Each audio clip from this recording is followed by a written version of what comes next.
Hello बच्चों। तो सभी बच्चों के बोर्ड के एग्ज़ाम तो कैंसिल कर दिए गए हैं क्लास टेंथ के। अब इसके बाद बच्चे क्या करें, किस दिशा में जाएं, क्योंकि क्लास टेंथ सीबीएसई या कोई भी बोर्ड हो उसके बाद एक बहुत बड़ा डिसीजन होता है जो आपके पूरे जीवन को, पूरी लाइफ को बदल देता है। और वो डिसीजन क्या होता है? स्ट्रीम सिलेक्शन का। बच्चा कौन सी स्ट्रीम में जाए बच्चे को खुद ही नहीं पता होता। बच्चा बहुत ज़्यादा कंफ्यूज होता है। उसको ये नहीं पता कि पीसीएम में क्या है, फिज़िक्स केमिस्ट्री मैथ क्या है, फिज़िक्स केमिस्ट्री बायो क्या है, इस स्ट्रीम में क्या होता है, क्यों बच्चे इस स्ट्रीम में जाते हैं। तो आज हम सारी बातें आपके लिए करेंगे। कुछ बच्चे ये भी सोचते हैं कि अगर हमको पीसीएम नहीं मिली तो हम बेकार हो जाएंगे, कॉमर्स बिल्कुल बेकार स्ट्रीम होती है, आर्ट्स बिल्कुल बेकार स्ट्रीम होती है। बेटा ऐसा कुछ भी नहीं है। ठीक है, सारी स्ट्रीम्स अगर बनी हैं इसका मतलब सबके कहीं ना कहीं कोई ना कोई बहुत बड़े इंपॉर्टेंस हैं।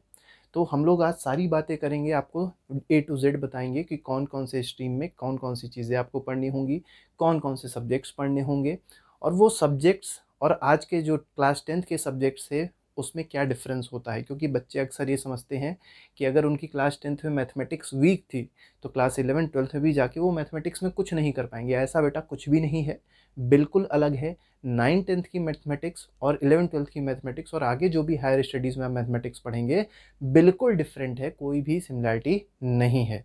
तो जो बच्चे डर रहे थे, जिन बच्चों को दिक्कतें थी, वो आज सारी दिक्कतें यहाँ पर आपकी हम सॉर्ट आउट करने की कोशिश करेंगे। आपको सब कुछ बताएंगे कि कौन सी स्ट्रीम में क्या क्या चीज़ें आपको मिल सकती हैं, आप क्या क्या उसमें अपनी फ्यूचर प्लानिंग कर सकते हैं, आप अपना जो भी एम है वो किस तरीके से फुलफ़िल कर सकते हैं। तो सबसे पहले हमारे पास जो स्ट्रीम है वो है पीसीएम।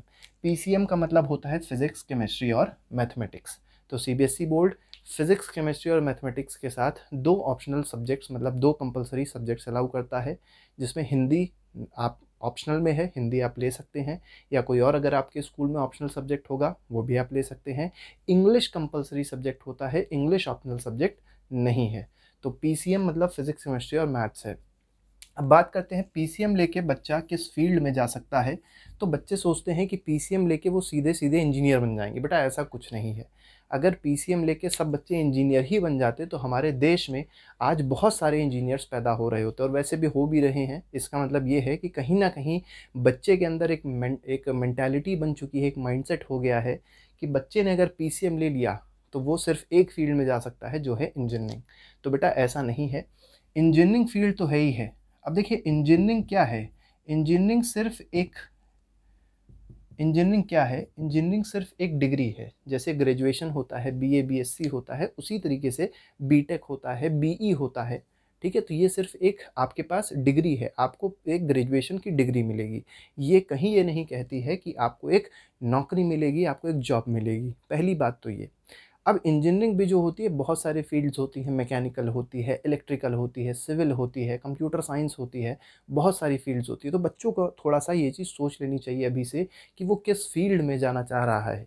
ठीक है, अब यहाँ पर इंजीनियरिंग के साथ साथ बहुत सारे आपके रास्ते खुल जाएंगे। जैसे आप इंजीनियरिंग के साथ साथ बहुत सारी फील्ड्स में जा सकते हैं। जैसे आपने देखा होगा सिविल सर्वेंट से लेके चपरासी तक आपको इंजीनियर्स मिल जाएंगे। कहना नहीं चाहिए लेकिन ताज्जुब की बात है, ऐसा भारत में होता है कि सिविल सर्विसेज में टॉप करने वाला भी इंजीनियर होता है और चपरासी का फॉर्म भरने वाला भी इंजीनियर होता है। अब आप सोच लीजिए कि इंजीनियरिंग की वैल्यू कितनी ज़्यादा है। कितनी ज़्यादा भी आप कह सकते हैं और कितनी कम भी कह सकते हैं। तो इसको कुछ बच्चे ये भी सोचते हैं कि इंजीनियरिंग करके हम कुछ नहीं कर पाएंगे, इंजीनियरिंग बेकार है। ऐसा कुछ नहीं है। इंजीनियरिंग के स्कोप अनलिमिटेड है, पहली बात तो ये। बाकी चीज़ों के स्कोप्स लिमिटेड हो सकते हैं लेकिन इंजीनियरिंग के स्कोप्स क्या हैं? अनलिमिटेड है। इसके बाद देखिए इंजीनियरिंग से आपको एक डिग्री मिल जाएगी। इसके बाद आप एनडीए की तैयारी करिए, आप मतलब आप सीडीएस की तैयारी करिए। क्लास 10+2 के बाद देखिए 10+2 मतलब होता है इंटर। इंटरमीडिएट के साथ साथ एक बहुत इंपॉर्टेंट एग्ज़ाम होता है जिसको पीसीएम के बच्चे दे सकते हैं। इस चीज़ को गौर करिएगा, पीसीएम फिज़िक्स केमिस्ट्री और मैथ वाले ही बच्चे दे सकते हैं। और वो एग्ज़ाम होता है एनडीए का, नेशनल डिफेंस एकेडमी का एग्ज़ाम होता है। इसको वही बच्चे दे सकते हैं जो फिज़िक्स केमिस्ट्री मैथ लेते हैं। ठीक है, तो ये बहुत इंपॉर्टेंट है, इसका एग्ज़ाम आप लोग ज़रूर दीजिएगा। ठीक है, अगर कोई बच्चा इंटरेस्टेड है, मिलिट्री में जाना चाहता है, एयरफोर्स में जाना चाहता है, नेवी में जाना चाहता है, तो उसके लिए एनडीए का एग्ज़ाम है जो कि यूपीएससी कंडक्ट कराता है। बहुत अच्छा एग्ज़ामिनेशन होता है, बिल्कुल फेयर सिलेक्शन होता है। इसमें आप लोग अगर इंटरेस्टेड हैं तो आप इसमें भी जा सकते हैं। इसके बाद इंजीनियरिंग करके, जैसे मान लीजिए आपने ग्रेजुएशन कर लिया, ये तो प्री ग्रेजुएशन है, 10+2 के बाद है। इसके बाद बहुत सारे आपके डिप्लोमा कोर्सेज़ होते हैं, बहुत सारी पॉलिटेक्निक्स होती हैं जो आपके वो पीसीएम से मिलती हैं, ठीक है। इसके बाद अगर आप चाहें तो बैंकिंग में भी जा सकते हैं, आप किसी भी फील्ड में इसके थ्रू जा सकते हैं। एक और बहुत अच्छा एग्ज़ाम होता है जिसको कहते हैं CLAT CLAT, common law admission test, ठीक है, कॉमन लॉ एडमिशन टेस्ट। अच्छा, बच्चों के अंदर होता क्या है, देखिए जो पीसीएम का बच्चा होगा उसका जो प्रॉब्लम सॉल्विंग का तरीका होगा वो टेक्निकल होगा, उसका टेक्निक अलग होगी।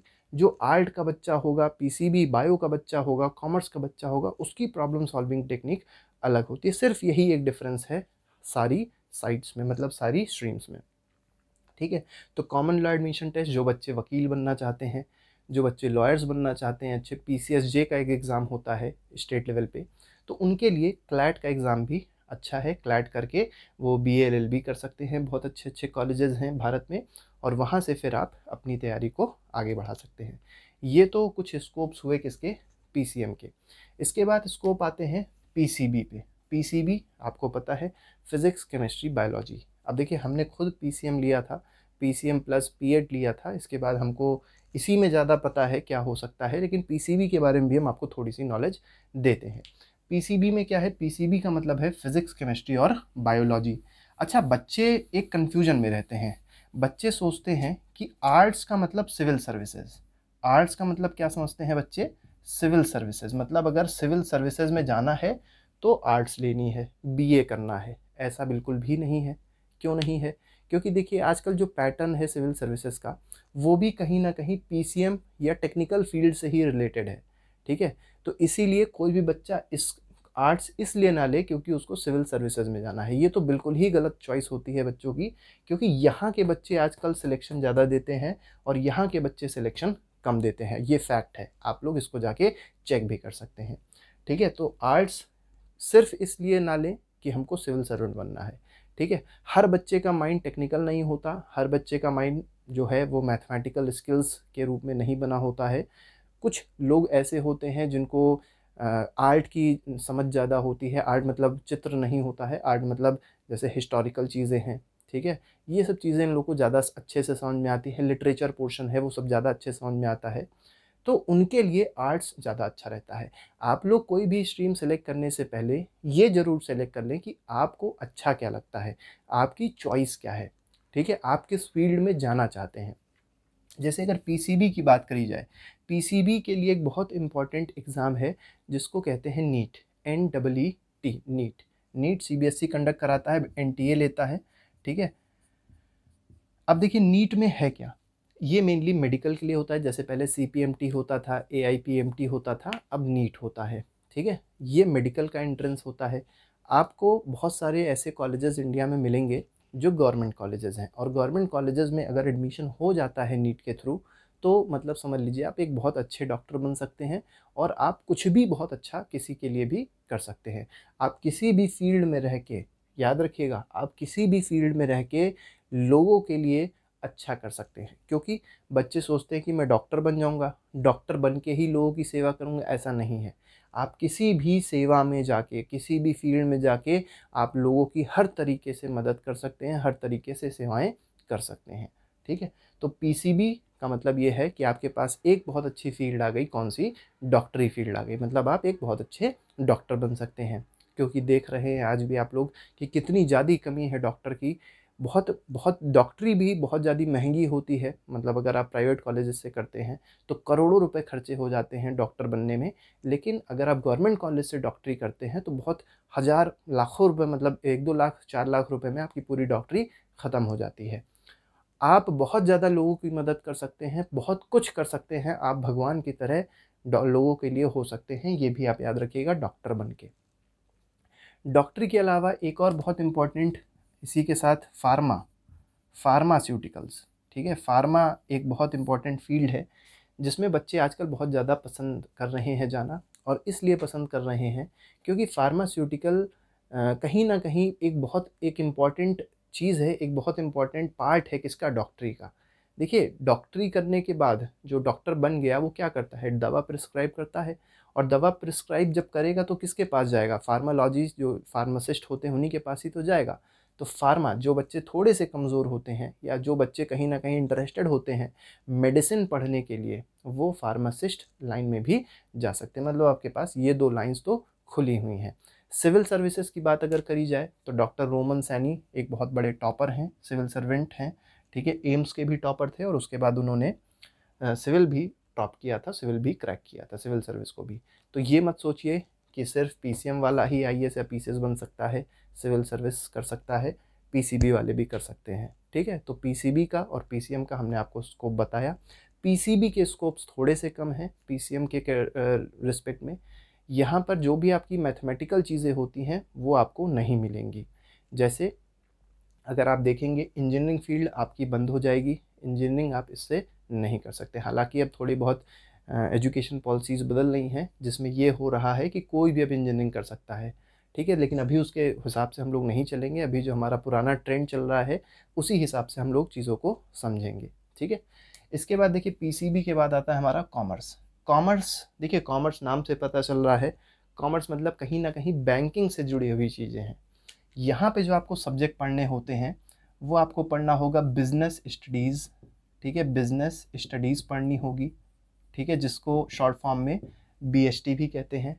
अकाउंट्स पढ़ना होगा, ठीक है, अकाउंट्स पढ़ना होगा, इकोनॉमिक्स पढ़नी होगी, ठीक है। तो ये मेन सब्जेक्ट्स हैं जो आपको पढ़ने होंगे। इसके बाद इंग्लिश पढ़ना होगा और एक और आपका सब्जेक्ट होगा जिसको कहेंगे हम लोग मैथ्स। कई जगह मैथ्स होती है तो कई जगह फिजिकल एजुकेशन, हिंदी, ये सब सब्जेक्ट्स भी होते हैं, ठीक है। तो कॉमर्स का स्कोप जो है ये भी लिमिटेड है। लिमिटेड इन द सेंस ये नहीं है, देखिए यहाँ के रिस्पेक्ट में यहाँ पर स्कोप थोड़ा सा कम है। सबसे ज़्यादा अगर आप स्कोप देखेंगे, देखिए पीसीएम वाला कहीं भी जा सकता है, पीसीएम वाला कॉमर्स वाले की भी नौकरी ले सकता है, पीसीएम वाला आर्ट वाले की भी नौकरी ले सकता है, लेकिन कॉमर्स वाला पीसीएम वाले की नौकरी नहीं ले सकता, ठीक है। कॉमर्स वाला इंजीनियर नहीं बन सकता, लेकिन पीसीएम वाला बैंक में क्लर्क बन सकता है, ये बात आप याद रखिएगा, ठीक है। बहुत देखिए बहुत बहुत सिंपल तरीके से हम आपको ये चीज़ समझा रहे हैं। तो कॉमर्स अगर आप ले रहे हैं तो ये आपके सब्जेक्ट्स रहेंगे। अक्सर बच्चे कॉमर्स वो लेते हैं, वो बच्चे कॉमर्स ऑप्ट करते हैं जिनकी मैथमेटिकल स्किल्स या साइंटिफिक स्किल्स थोड़ी सी कमज़ोर होती है। उनको लगता है कि हम इन सब्जेक्ट, देखिए ये जो सब्जेक्ट्स हैं इनमें मैथमेटिकल स्किल्स अकाउंट्स में चाहिए, लेकिन उस लेवल की नहीं चाहिए जो हमारे पास मैथमेटिक्स यहाँ पर चाहिए, ठीक है, जो हम लोग को फिजिक्स में चाहिए, वो मैथमेटिकल स्किल्स इनमें नहीं चाहिए होती। इसमें मेनली एडिशन, सब्सट्रैक्शन और ये परसेंटेज और ये सब चीज़ें रहती हैं, ठीक। तो इसमें इतना ज़्यादा बच्चे परेशान नहीं होते, आसानी से उनका 12th निकल जाता है, आसानी से वो कुछ ना कुछ अच्छा कर लेते हैं, ऐसी कोई दिक्कत नहीं होती है। स्कोप्स बहुत सारे हैं। अगर आपके साथ कोई ऐसा बच्चा हो जिसने कॉमर्स लिया हो या आपका कोई सीनियर हो जो कॉमर्स लेके पढ़ रहा हो या जिसने कुछ अच्छा किया हो, तो उससे आप एक बार ज़रूर बात कर लीजिएगा कि कॉमर्स लेके और क्या क्या हम लोग कर सकते हैं, ठीक है। इसके बाद आर्ट्स की बात करते हैं तो आर्ट्स में मेनली हमारे पास सब्जेक्ट जो होंगे वो हिस्ट्री होगा, सिविक्स होगा, मतलब पॉलिटिकल साइंस होगा, ज्योग्राफी होगा, तो ऐसे ऐसे सब्जेक्ट्स होते हैं। तो ये कुछ ही स्कूल्स में होता है, तो बहुत ज़्यादा इसको परेशान, इस चीज़ के लिए परेशान होने की ज़रूरत नहीं है। यहाँ पर आर्ट्स में बच्चों के पास एक बहुत बड़ी दिक्कत होती है, बच्चे बहुत ज़्यादा कंफ्यूज होते हैं। बच्चे सोचते हैं कि अगर हम सिविल सर्विसेज में जाना चाह रहे हैं तो वहाँ तो जीके आती है, वहाँ तो पूरी पूरी हिस्ट्री, सिविक्स, ज्योग्राफी, ठीक है, पॉलिटिकल साइंस, ये सब चीज़ें आएंगी। तो अगर मान लो हम पीसीएम ले रहे हैं तो हम तो कभी ये चीज़ नहीं पढ़वाएंगे, बेटा ऐसा नहीं है, ठीक है। यहाँ पे जो हिस्ट्री, सिविक, ज्योग्राफी आएगी वो सारी पीसीएम के बच्चे भी आसानी से पढ़ लेते हैं जब वो इस लेवल के हो जाते हैं। जब वो कोचिंग करते हैं तो उनको हर चीज़ बेसिक से बिल्कुल बताई जाती है। तो कोई बच्चा ये ना सोच के चले कि अगर हम आर्ट ले लेंगे तो आर्ट लेके हम आईएएस बन जाएंगे, ऐसा नहीं होता है। या हम पीसीएम ले लेंगे, पीसीएम लेके आईएएस बन जाएंगे, ऐसा नहीं होता है। हर चीज़ के लिए एक एप्टीट्यूड होता है, वो एप्टीट्यूड आपके अंदर होना चाहिए। अगर वो एप्टीट्यूड आपके अंदर है तो आप कुछ भी लेके कुछ भी बन सकते हैं। आप पीसीएम लेके चपरासी भी बन सकते हैं, आप पीसीएम लेके आप आईएएस भी बन सकते हैं। लेकिन अगर आपके अंदर एप्टीट्यूड नहीं है, ठीक है, तो आप समझ लीजिए जो हमने पहला वाला केस बताया था वही होगा आपके साथ। तो एप्टीट्यूड देखिए, अपनी रुचि देखिए, अपना ये कहेंगे हम कि अपना ये अपने अपने स्किल्स देखिए कि आप क्या हैं, आप क्या हैं, आपके टीचर्स आपको बता सकते हैं कि आपका जो रवैया रहा है, जो आपकी स्किल्स हैं वो किस में अच्छी है। आपकी मैथमेटिकल्स स्किल्स अच्छी हैं, आपकी साइंटिफिक स्किल्स अच्छी हैं, तो आप पीसीएम और पीसीबी के थ्रू जाइए। लेकिन अगर आपकी मैथमेटिकल स्किल्स, आपकी साइंटिफिक स्किल्स कमज़ोर हैं, तो आप पीसीएम या पीसीबी के थ्रू मत जाइएगा, मत ये स्ट्रीम लीजिएगा। आप कॉमर्स लेंगे, कॉमर्स में ज़्यादा अच्छा कर सकते हैं। आप आर्ट्स लेंगे, आप आर्ट्स में ज़्यादा अच्छा कर सकते हैं। लेकिन अगर आपने पीसीएम और पीसीबी ले लिया, आप 2 साल परेशान रहेंगे, और 2 साल ही नहीं, आप बाद में भी परेशान रहेंगे। ठीक है? तो ये छोटी-छोटी सी जो बातें हैं, इसको आप लोग बहुत अच्छे से अपने अंदर लागू कर लीजिएगा। फिर आप इस जो भी सिलेक्शन होता है, जो भी स्ट्रीम सिलेक्शन होता है, उसके आप गो थ्रू करिएगा। क्योंकि ये कहीं न कहीं एक बहुत इम्पोर्टेंट रोल प्ले करती है हमारे फ्यूचर में, हमारे आगे के करियर में। और अगर किसी और बच्चे को कोई प्रॉब्लम होती है स्ट्रीम सिलेक्शन के लिए, तो वो कमेंट बॉक्स में मैसेज कर सकता है। उसका रिप्लाई हम लोग देने की ज़रूर कोशिश करेंगे। तो आज के लिए फ़िलहाल इतना ही। Thank you very much. Goodbye. जय हिंद।